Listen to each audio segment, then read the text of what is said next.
제가 요즘 매일같이 기도하며 간구하고 있는 것이 있는데, 그게 뭔가 하면 앞으로 이런 일이 벌어질 것 같아요. 우리 인생이 내가 원하는 대로 흘러가지 않더라도, 힘든 상황이 찾아오고 어려움이 몰려올지라도 주님처럼 더 평안하고 더 감사하고 심지어는 여전히 행복한 삶을 살아가는 것이 가능해지는 삶, 그것이 제 소망이자 제 바람입니다. 그래서 믿음으로 산다고 하는 것이 무엇인지 정말 깊이 체험하고, 그러면서 그 배운 것들을 사람들에게 나누어 줄 수 있는 목사, 또 그것이 목사만이 아니라 말세를 만나 우리가 경험하고 체험해서 우리 삶에 담겨져야 될 믿음의 삶이라고 하는 생각이 듭니다. 그래서 오늘도 저는 믿음의 주요 온전케 하시는 이 일을 바라보는 것이 무엇인지를 좀 체험적으로 알기 위하여 날마다 이걸 묵상하고 있는데, 그런 생각을 가지고 누가복음 8장에 나오는 이 두 가지 이야기를 중심으로 해서 함께 좀 여러분들과 은혜를 나누고자 합니다. 첫 번째 이야기는 어떤 이야기인가 하면 누가복음 8장 22절부터 25절까지의 본문인데, 이 본문을 보면 이날 예수님은 정말 피곤한 한 날을 보내셨습니다. 하루 종일 가르치고 가르침이 끝나면 또 병자들을 치료하고 하면서 끊임없이 수고하셨다고 합니다.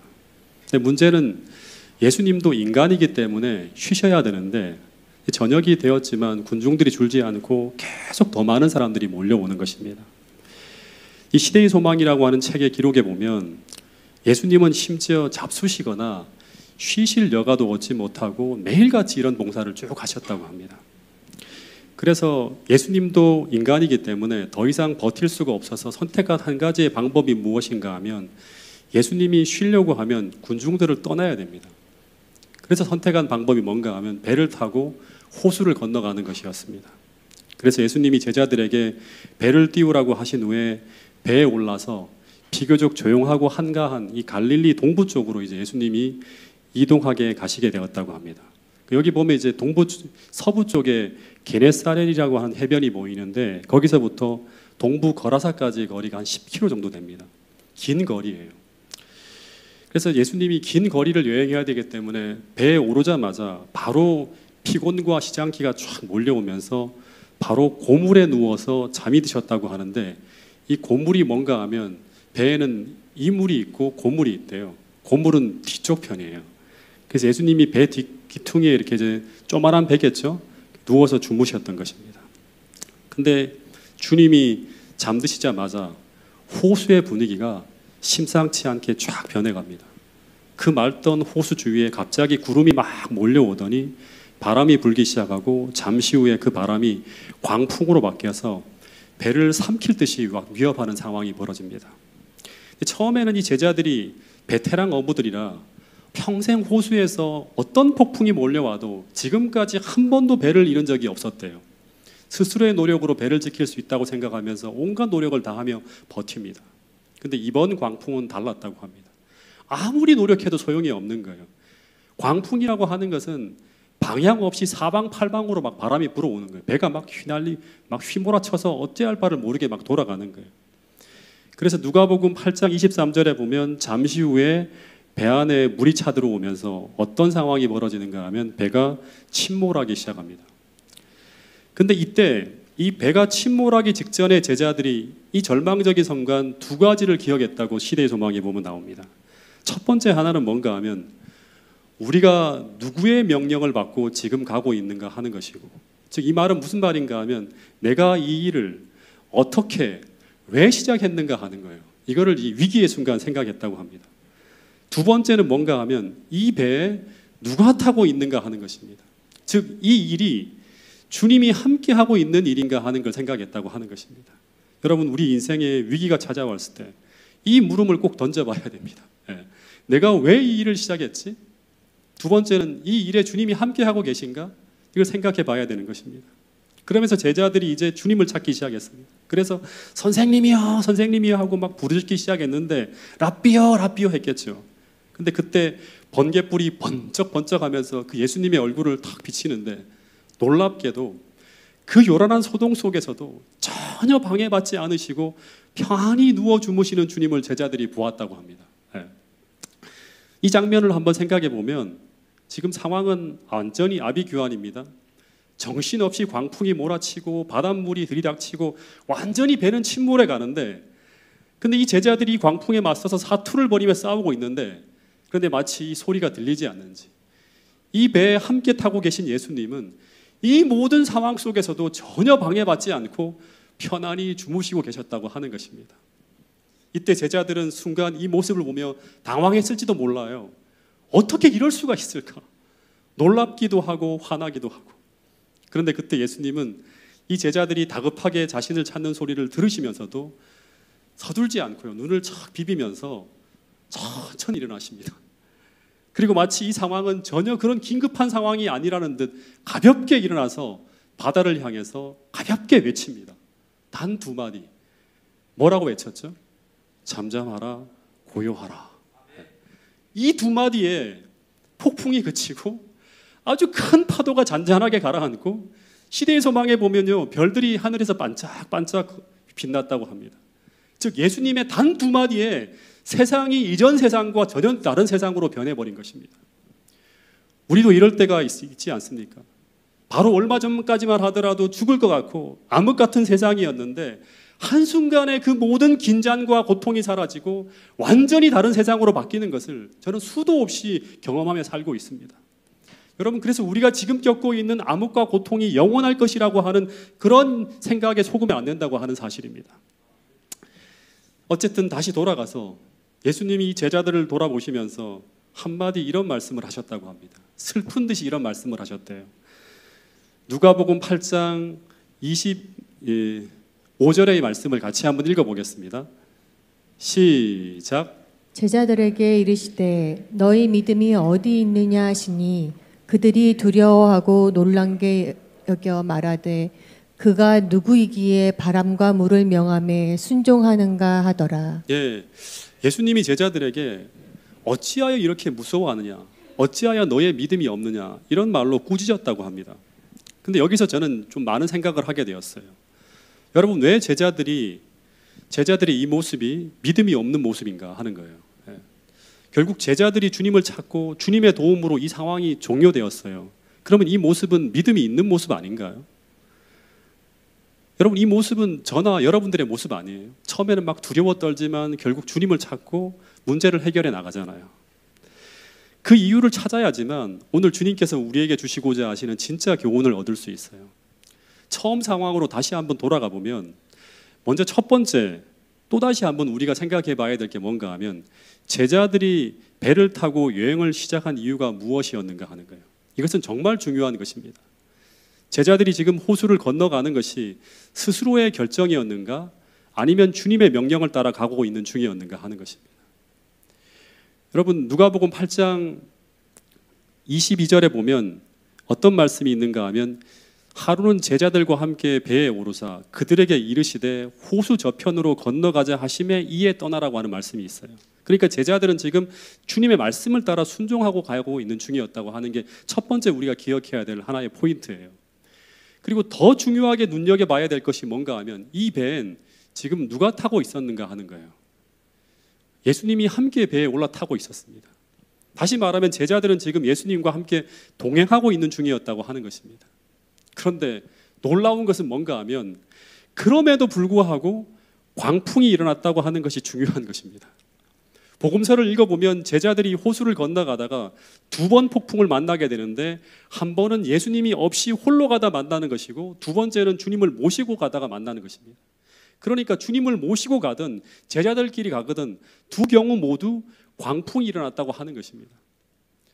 여러분, 그래서 우리가 꼭 기억해야 될 것이 무엇인가 하면 우리가 주님과 동행하는 생애를 살아가고 있으면 절대로 광풍이 우리에게 몰아닥치지 않는 것이 아니라 주님과 함께 동행할지라도, 다시 말해서 우리가 주의 뜻대로 살고 있을지라도 우리의 인생이 광풍 속으로 들어갈 수 있다고 하는 것이 첫 번째 이 교훈을 통해서 우리가 배워야 될 첫 번째 포인트입니다. 그러면 중요한 것은 무엇인가 하면 이때 우리는 어떻게 해야 되는가 하는 것입니다. 다시 말해서 그 폭풍이 몰아치는 그 상황에서 제자들은 어떻게 했어야지만 예수님의 책망이 아닌 칭찬을 받을 수 있었을까 하는 것입니다. 이 순간에 믿음이 있는 행동은 어떤 것일까 하는 것입니다. 예수님은 믿음이 없다고 했죠. 여러분, 지금 제자들은 예수님의 명령으로 호수를 건너가고 있었습니다. 즉 그들은 지금 예수님께 순종하고 있었습니다. 그리고 그 배에는 예수님이 함께 타고 있었습니다. 그러면 이 상황을 누가 책임져야 됩니까? 예수님이 책임져야 됩니다. 근데 예수님은 지금 뭐 하고 계시죠? 주무시고 계십니다. 왜 주무시고 계시죠? 피곤하니까 그래요. 그러면 제자들이 이 예수를 하나님의 아들로 신뢰하고 있다면 이 상황을 어떻게 해석해야 될까요? 지금 주님이 먼저 깨어서 제자들에게 돛을 내려라, 키를 잡아라, 물을 퍼내라 했습니까? 아니죠. 지금 주님은 제자들에게 어떤 일도 지시하지 않았습니다. 지금 주님은 잠시 사람들을 피해 휴식하시려고 배를 타셨고, 주님은 지금 절대적으로 휴식이 필요한 상태이기 때문에 이 상황을 다 아버지께 맡기고 주무시고 계셨습니다. 즉 주님이 생각할 때 이 상황은 그분이 움직일 필요가 없다고 판단하셨고, 그래서 계속 주무셨다고 하는 것입니다. 그래서 만약에 제자들이 그분을 신뢰하는 믿음이 있었다면 그들은 지금 어떻게 해야 돼야 정상적일까요? 제가 과거에 이 장면을 읽으면서 어떻게 생각했는가 하면, 인생의 광풍이 일 때 우리는 주님을 깨워야 된다, 홀로 싸워서는 안 된다, 이렇게 생각했습니다. 그리고 그것을 제 성경책에 쭉 메모해 놨어요. 이것도 맞는데 더 묵상해보고 더 깊이 생각해 보니까 이들은 주무시는 그분을 깨웠지만 제가 생각할 때 더 믿음 있는 모습은 피곤한 그분의 휴식을 방해하지 않고 그분과 함께 그 배 고물에서 함께 자는 것이 정답입니다. 더 실제적으로 말하면 광풍 속에서도 주님을 믿고 바라보며 마음의 평안을 유지하고, 이게 제일 중요한 것이에요. 마음의 평안이 깨어지지 않는 거예요. 그래서 이 마음의 평안을 유지하고 그리고 주님과 함께 하나 되어 움직이는 것, 이것이 바로 무엇인가 하면 믿음 있는 모습이었다고 하는 것입니다. 실제로 주님은 그렇게 쉬고 계셨다고 시대의 소망에 보면 적혀 있습니다. 제가 조금 읽어드리면, 안 올라와 있네요. 예수님께서 잠에서 깨어 폭풍을 대하셨을 때 그분은 극히 평온하셨다. 그분의 마음에는 두려움이 없었으므로 평안하셨다고 하는 말이죠. 그래서 말이나 표정에 두려워하는 기색이 없었다. 그러나 그분께서는 당신이 가지신 전능하신 능력에 의뢰하지 않으셨다. 그분께서 조용히 쉬신 것은 땅과 바다와 하늘의 주의 입장에서 하신 것이 아니었다. 그 능력을 그분은 버리셨던 바 내가 아무것도 스스로 할 수 없노라고 말씀하셨다. 그분께서는 하늘 아버지의 능력에 의뢰하셨다. 이 말은 우리도 할 수 있다고 하는 거예요. 예수께서 쉬신 것은 믿음, 곧 하나님의 사랑과 돌보심을 믿는 믿음 안에서였으며, 폭풍을 잔잔하게 한 그 말씀의 능력은 하나님의 능력이었다. 예수께서 믿음으로 아버지의 보호 안에서 쉬신 것처럼 우리도 구주의 보호 안에서 쉬어야 한다. 제자들이 그분을 의뢰하였다면 저들은 평강 가운데 있었을 것이다. 위기를 당했을 때 저희의 두려움은 그들의 불신을 드러내 주었다. 시대의 소망 336페이지에 있는 말씀이에요. 제자들이 책망을 받은 것은 그들이 주님과 함께 그 배에 머물고 있었음에도 그 상황을 두려워하고 있었다고 하는 것입니다. 우리 아이들이 아주 어렸을 때였어요. 이 꼬맹이들이 어떻게 하다가 자신들이 판단할 때 우리 집 경제 상황이 굉장히 어렵다고 생각을 했던 것 같아요. 부모들이 이야기하는 것을 엿들었는지 이 큰아이가 동생을 붙들어 놓고 이런 이야기를 했다고 합니다. 지금 우리 집에 돈이 없어 아주 심각한 상태라고. 잘못하면 우리가 거지가 된다고 하면서 너 이제 엄마에게 절대 용돈을 달라고 하거나 뭐 사달라고 절대로 하지 말라고. 그렇게 하면 큰일 난다고 하면 신신당부를 했다고 합니다. 그리고 더 나아가서 이 큰아이가 우리 집 가정경제 보탬이 되기 위해서 자꾸 그림대회에 나가겠다고 자꾸 얘기하는 거예요. 왜 그런가 생각이 들어봤더니 그림대회에 나가서 상을 타가지고 와서 우리 집 가게에 좀 보태겠다고 하는 그런 이제 이야기를 자꾸 하는 거예요. 꽤 심각하게 우리 집 상황을 고려하면서 염려하고 걱정했다고 하는 것입니다. 그러면서 더하여서 이 두 아이들이 용돈을 주며 쓰지 않고 전부 대기지 도금통에다 돈을 모으기 시작하는 거예요. 왜 그런가 알아봤더니 그것도 마찬가지로 우리 가정 경제가 너무나 위태로워 보여서 우리 가정을 이 아이들이 지키겠다고 하면서 이 녀석들이 마치 우리나라가 어려울 때 옛날에 금 모으기 운동을 한 것처럼 그 코 묻은 돈을 모아서 보탬이 되겠다고 하면서 그런 노력을 했다고 하는 것입니다. 그 이야기들을 들을 때 제 마음이 어떻겠습니까? 진짜 웃기는 것이죠. 지금 엄마 아빠가 고민을 하지 않고 있는데 마치 이 꼬맹이들이 마치 이 가정을 자신들의 힘으로 이끌어가는 양 염려하면서 고민하고 있는 것입니다. 여러분, 근데 제자들의 모습이 바로 이와 똑같은 모습이었다고 하는 것입니다. 지금 제자들은 천지의 주제이신 예수님과 함께 광풍 속을 지나가고 있었습니다. 근데 지금 주님이 평안하게 주무시고 계신데 그들이 두려워해야 될 일이 무엇이겠는가 하는 것입니다. 이 상황은 주님이 완벽히 컨트롤할 수 있는 그런 상황이었다고 하는 것입니다. 그래서 주님께서 제자들에게 이런 말씀을 하셨던 거예요. 마가복음 4장 40절 말씀을 다시 한번 같이 읽어보겠습니다. 시작. 이에 제자들에게 이르시되 어찌하여 이렇게 무서워하느냐 너희가 어찌 믿음이 없느냐 하시니. 네, 지금 제자들이 이 광풍 속에서 해야 될 가장 중요한 일은 하나였어요. 그것이 무엇인가 하면 그들이 지금 주님과 함께 이 배에 올랐다고 하는 사실을 확인하는 거예요. 예. 그리고 더하여서 그들은 지금 주님의 뜻 가운데서 주님과 동행하고 있다는 확신을 잊어버리지 않는 것, 이것이 제일 중요한 것이라고 하는 것입니다. 여러분, 저는 이런 생각까지 했습니다.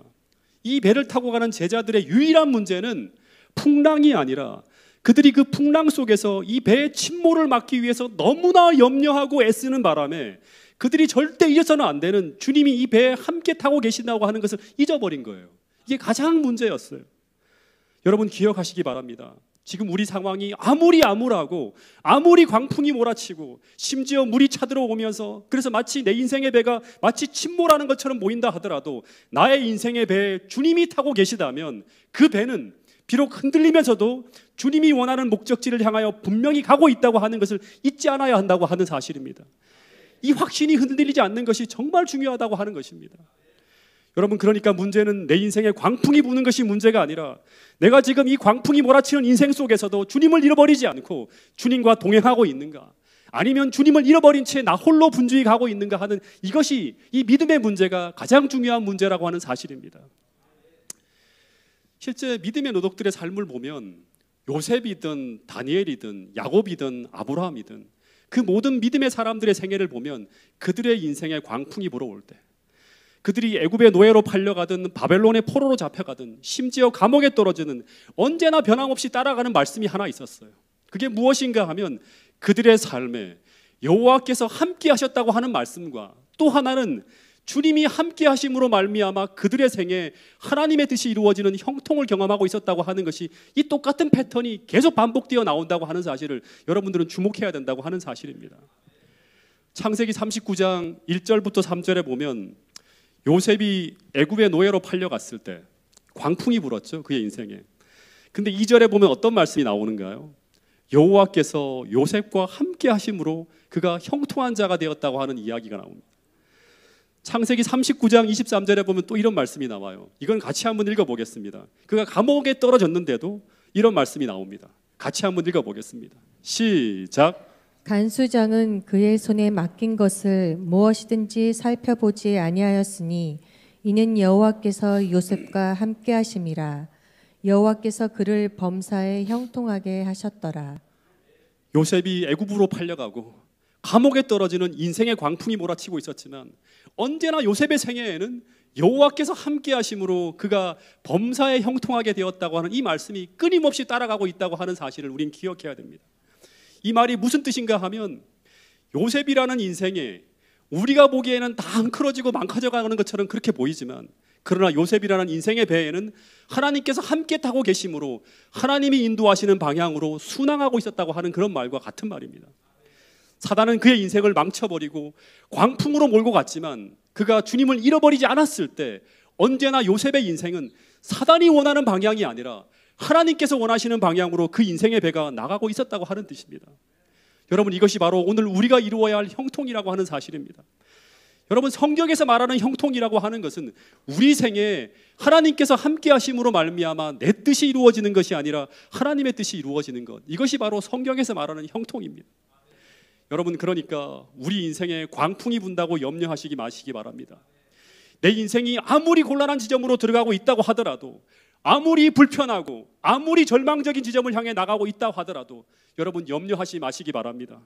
오늘 우리 안에 주님과 연결되어진 그 믿음이 있다면, 즉 우리가 주님과 동행하고 있다면 지금 광풍 속에서도 우리 인생의 배는 반드시 그 광풍을 뚫고 그 고난의 협곡을 지나서 그 믿음의 노독들이 경험했던 축복의 대회로 반드시 나가게 된다고 하는 사실을 잊지 않게 되기를 간절히 바라겠습니다. 또 하나의 이야기를 좀 같이 나눠보면, 누가복음 8장 40절에 보면 이제 예수님이 그 광풍을 다 뚫고 그 거라사 해변에 도착을 했습니다. 그리고 난 다음에 한 사건이 벌어지고 난 다음에 또 한 사건이 벌어지는 이야기인데요, 이 41절에 보면 예수님께서 회당장 야이로를 만나는 이야기가 나옵니다.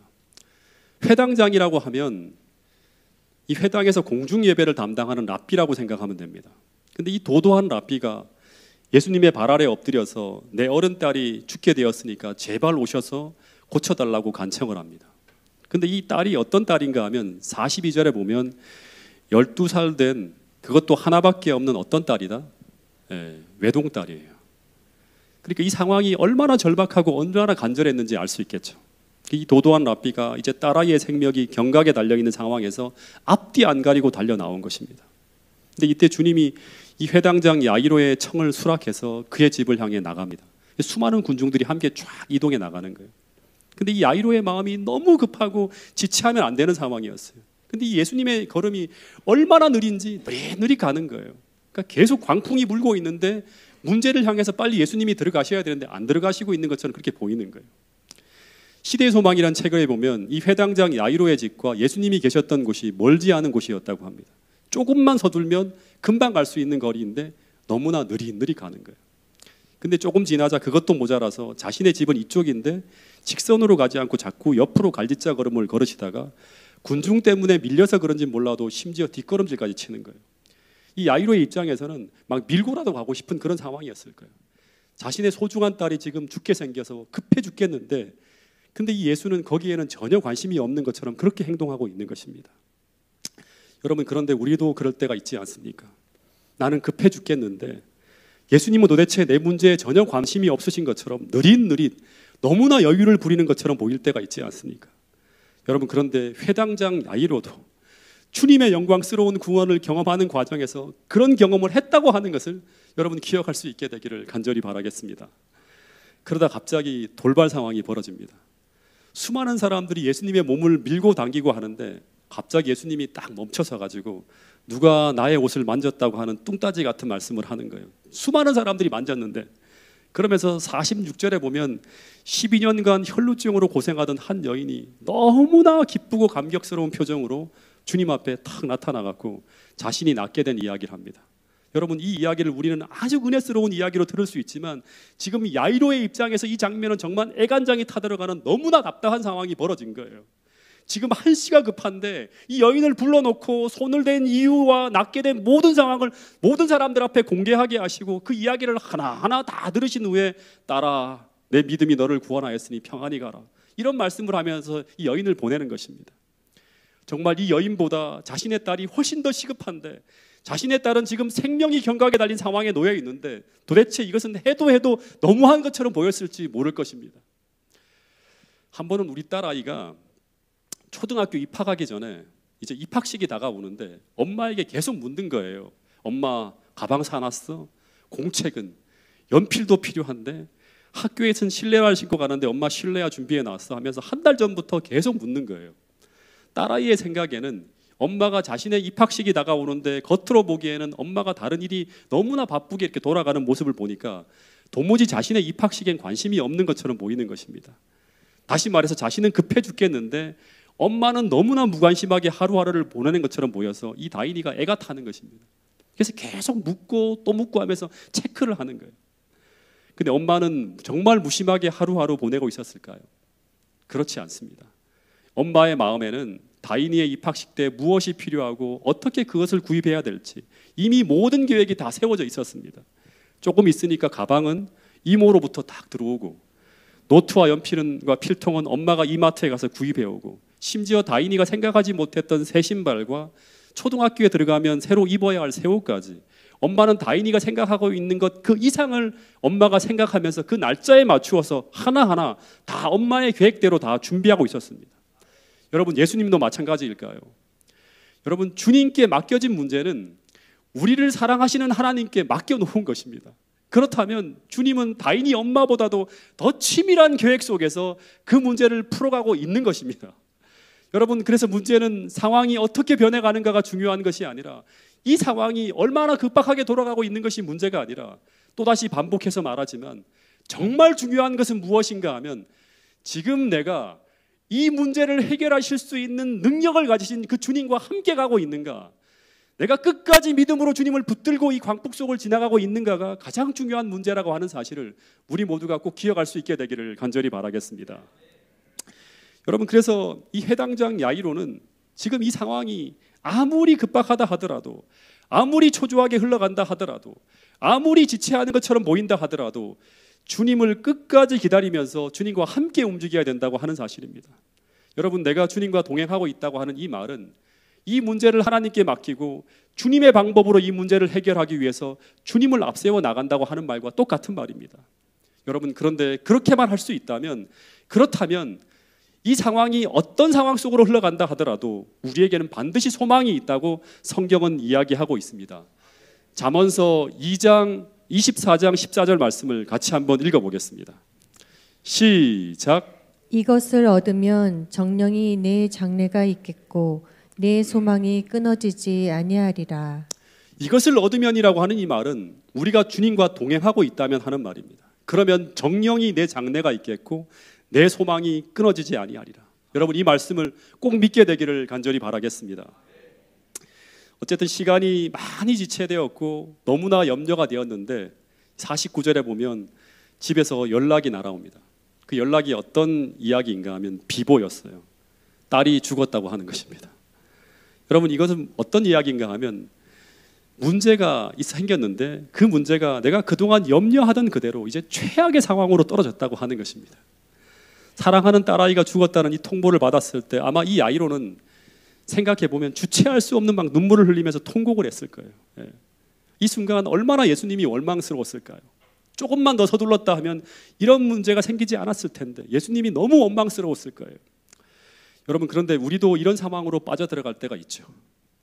우리가 그 문제를 주님 앞에 내놓으며 계속 기도하며 주님과 동행하며 왔는데, 그런데 그 결과가 내가 절대 벌어지지 않기를 바랬던 최악의 상황이 지금 벌어진 것입니다. 하늘이 무너지고 땅이 거지는 듯한 그런 결과를 만난 것입니다. 이때 우리는 주님을 떠날 수도 있습니다. 믿음이 완전히 무너질 수도 있다고 하는 것입니다. 이 상황은 정말 광풍이 부는 정도가 아니라 배가 파선이 난 완전히 절망적인 상황으로 모든 상황이 변해버린 것입니다. 여러분, 그런데 이때도 우리는 주님을 계속 의지해야 되나요? 선택을 해야 되는 것입니다. 이제 이 상황이 더 이상 주님이 필요 없는 상황이라고 믿는다고 하면 49절에 보면 수많은 사람들이 어떤 이야기를 하는가 하면 이제 예수가 필요 없다고 하는 이야기를 합니다. 주님, 이제 당신이 필요가 없습니다 하면서 주님을 돌아가시게 하고 자기 혼자 집에 돌아갈 수도 있어요. 아니면 두 번째는 이런 선택을 할 수 있어요. 이 감당할 수 없는 이 상황을 홀로 맞는 것이 아니라 이 슬픔의 장소에 주님과 함께 끝까지 주님을 앞세우고 들어갈 수도 있다고 하는 것입니다. 이 야이로의 상황을 한번 생각해 보면 지금 사지가 떨리고 막 눈물이 빗물처럼 쏟아지고 주체할 수 없는 슬픔으로 아마 통곡을 하고 있었을 거예요. 딸아, 내 사랑하는 딸아 하면서 막 통곡을 하면서 울고 있는 그런 상황이 벌어졌을 거예요. 근데 이 회당장 야이로가 계속 울면서 고개를 떨구고 울고 있을 때, 이때 이 야이로의 귓가에 예수님의 음성이 이렇게 들렸다고 합니다. 누가복음 8장 50절 말씀인데 같이 한번 읽어보겠습니다.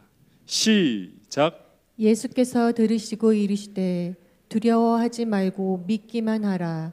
그리하면 딸이 구원을 얻으리라 하시고. 누가복음 8장 50절 말씀은 정말 오늘 우리에게 하나님께서 들려주시는 가장 중요한 말씀이라고 합니다. 두려워 말고 뭐 하기만 하라? 믿기만 하라고 하는 거예요. 문제가 최악으로 변해간다 하더라도 그것을 보지 말고 나만 보라고 하는 거예요. 나만 믿어달라고 하는 것입니다. 그러면 너가 생각지 않는, 너가 기대조차 할 수 없었던 더 크고 더 위대한 구원을 보게 될 것이라고 하는 것입니다. 여러분, 이것을 오늘 성경에 나온 하나의 구절이 아니라 우리 모두에게 던지는 예수님의 말씀으로 듣게 되기를 간절히 바라겠습니다. 두려워하지 말고 믿기만 하라. 문제가 최악으로 변해간다 하더라도, 상황이 가장 절망적으로 보인다 하더라도 그것을 보지 말고 누구를 보라? 믿음의 주여, 온전케 하실 수 있는 주님을 바라보고 그분만을 믿고 바라보며 나가라고 하는 것입니다. 그러면 정녕 내 장래가 있겠고 내 소망이 절대 끊어지지 않을 것이라고 주님께서 말씀하고 있는 것입니다. 여러분, 세상이 다 무너지는 것 같고 내 인생이 파탄난 것처럼 보인다 할지라도 여러분, 믿음의 주여 우리를 온전케 하실 수 있는 그분을 바라보기를 그치지 않을 수 있는 믿음의 용사가 모든 성도들이 될 수 있기를 간절히 바라겠습니다. 이 말을 듣고 제가 참 감동된 구절은 시대의 소망을 보면 이 야이로가 군중들을 다 밀쳐요. 막 다른 소리 하는 사람들의 소리를 듣기 싫어서 다 밀치고 더 바짝 예수께 다가왔다고 하는 그런 기록이 있습니다. 그리고 이 야이로는 마지막까지 예수님을 모시고 집으로 들어갑니다. 그 슬픔의 현장으로 함께 들어가는데 집에서는 더 슬픈 소리가 들려오는 거예요. 곡소리가 막 진동을 하는 거예요. 52절 1절부터 53절에 보면 이제 예수님이 그 아이의 시신이 놓여있는 방 안으로 들어가려고 하다가 모든 사람이 통곡하고 우는 소리가 너무나 귀에 거슬려서 주님이 이런 말씀을 하셨습니다. 울지 말라. 이 아이가 죽은 것이 아니라 잔다고 해요. 그랬더니 사람들이 그 죽은 것을 알고 비웃었다고 하는 그런 기록이 있습니다. 그리고 시대의 소망을 보면 어떤 사람들은 예수님의 말씀에 화를 내며 조롱까지 했대요. 말도 안 되는 소리를 하고 있다고 하면서 조롱까지 했다고 합니다. 어쨌든 이 야이로가 예수님과 함께 그 딸아이가 죽어있는 방 안까지 함께 들어갑니다. 여기까지가 회당장 야이로가 할 수 있는 모든 것이었습니다. 여기까지가 인간이 믿음으로 할 수 있는 모든 것이었어요. 이제 회당장 야이로의 믿음은 온전히 확인되어졌다고 하는 것입니다. 그러자 이제 예수님께서 움직이십니다. 예수님이 죽어있는 아이의 침대 곁으로 가셔서 그 죽은 아이의 손을 잡고 이런 말을 합니다. 그 아이의 손을 꼭 잡고 난 후에 어떤 말씀을 하셨는가 하면 누가복음 8장 5장 41절에 보면 소녀야 내가 내게 말하노니 일어나라 이런 말을 했다고 합니다. 근데 이 말은 당시 아버지가 딸에게 흔히 쓰는 일상적인 용어라고 해요. 아침마다 아버지는 어떻게 하는가 하면 아이야 이제 일어날 시간이네 하는 그런 말하는 거와 똑같아요. 다시 말하면 이 딸아 이제 일어날 시간이네 일어나야지 하는 것과 똑같은 어투의 말을 쓰면서 그 아이를 일으켜 세우는 거예요. 이것은 이 상황이 어떤 상황이다? 그만큼 간단한 상황이라고 하는 것입니다. 마치 제자들은 배가 파산 직전에 몰려있을 때 주님이 함께 계신데도 불구하고 천지의 주제이신 하나님과 함께 있음에도 불구하고 죽일 지경이다 큰일 났다 하면서 막 소리를 쳤지만 주님 앞에서는 그 상황이 이렇게 아주 간단한 상황이었다고 하는 것입니다. 주님의 단 두 마디 잠잠하라 고요하라고 하는 이 단 두 마디에 모든 복잡한 상황이 종료되었다고 하는 것이 성경에 나와 있는 기록이라고 하는 것입니다. 마찬가지로 회당장 야이로에게는 이 상황이 아주 안달이 나고 급하고 괴롭고 힘든 너무나 심각한 상황이었지만 그러나 이 문제가 믿음으로 주님께 옮겨졌을 때, 즉 그것이 하나님의 문제가 되었을 때 너무나 간단하게 해결될 수 있는 문제로 변화되었다고 하는 것이 성경의 이야기라고 하는 것입니다. 이 단순한 몇 마디의 말, 소녀야 내게 말하노니 일어나라, 이 말을 원어로 하면 어떻게 되죠? 달리다쿰입니다. 이 단 한마디에 모든 상황이 종교되었다고 하는 것입니다. 이 말을 듣고 죽은 아이가 눈을 뜨고 벌떡 일어납니다. 여러분, 죽음 속에 있더라도 심지어 가장 캄캄한 어둠 무덤 속에 우리 상황이 갇혀 있다 하더라도 우리가 정말 염려해야 되고 두려워해야 될 것은 무엇인가 하면 그 상황에서도 우리가 주님을 붙들 믿음이 우리 안에 있는가 하는 것입니다. 그 믿음을 우리가 훈련하고 있는가 하는 것입니다. 지금 일상의 삶 속에서 그 믿음으로 우리가 살고 있는가 하는 것이라고 하는 것입니다. 그 상황 속에서도 이 칠흑 같은 어두운 상황 속에서도 우리가 그 상황을 바라보는 것이 아니라 두려워 말고 나를 믿기만 하라는 이 음성을 들을 수 있는 그 믿음이 있다면 그 칠흑 같은 어둠을 깨트리고 하나님께서 역사하시는 찬란한 구원의 역사를 우리 모두가 경험할 수 있다고 성경은 오늘 여러분과 저에게 말씀하고 있는 것입니다. 여러분, 그러므로 언제나 우리가 염려해야 되고 정말 두려워해야 될 것은 무엇인가 하면 광풍의 크기와 우리가 처한 그 상황이 아니라 우리가 그 광풍 속에서도 우리가 주님과 동행할 수 있는 그 믿음이 있는가 없는가 하는 것이 가장 중요하다고 하는 것입니다. 그 믿음이 있다면 주님은 오늘 여러분과 저에게 분명히 이런 말씀을 하실 것입니다. 요한복음 11장 40절 말씀인데요, 이것은 제가 읽어드리겠습니다. 예수께서 이르시되 내 말이 내가 믿으면 무엇을 볼 수 있다? 하나님의 영광을 보리라 하는 것입니다. 여러분, 오늘 우리가 예수님을 믿는 믿음이 있다면 어떤 광풍 속에 우리가 들어간다 할지라도 어떤 어려움 속에 있다 할지라도 주님께서 함께 하시는 가운데 그 모든 상황을 뒤바꿀 수 있는 하나님의 영광스러운 역사가 펼쳐질 수 있다고 말씀하고 있습니다. 단 두 마디 잠잠하라, 고요하라. 단 한마디, 달리다 꿈이 한마디 상황, 이야기 속에서 그 전에 칠흑같이 어둡는 상황이 반대의 상황으로 바뀌는 것입니다. 오늘 여러분의 삶 속에서도 주님께서 역사하시면 이 모든 역사가 오늘 현재 진행형으로 펼쳐질 수 있다고 하는 사실을 꼭 믿을 수 있는 모든 성도들이 될 수 있기를 간절히 바라면서 오늘 말씀을 줄이도록 하겠습니다.